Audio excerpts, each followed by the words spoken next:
వాళ్ళు చెప్పారు ఇప్పుడు ఒక మాట.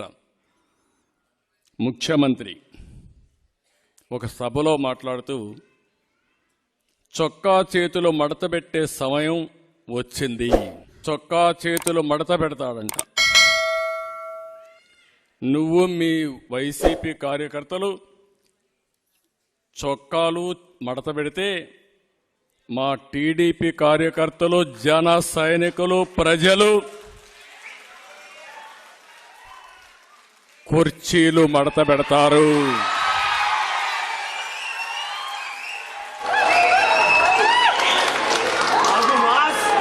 మళ్ళీ చెబుతున్నా,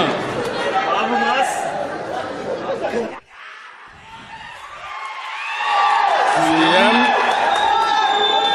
ఈరోజు సభలో మాట్లాడుతూ చొక్కా చేతులు మడత పెట్టే సమయం వచ్చింది.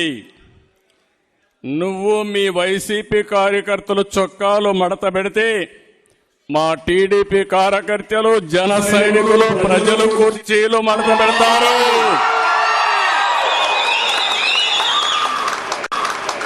అందరూ కుర్చీలు మడత పెడితే ఏమవుతుందో తెలుసా? జగన్ రెడ్డి నీ కుర్చీ లేకుండా పోతుంది.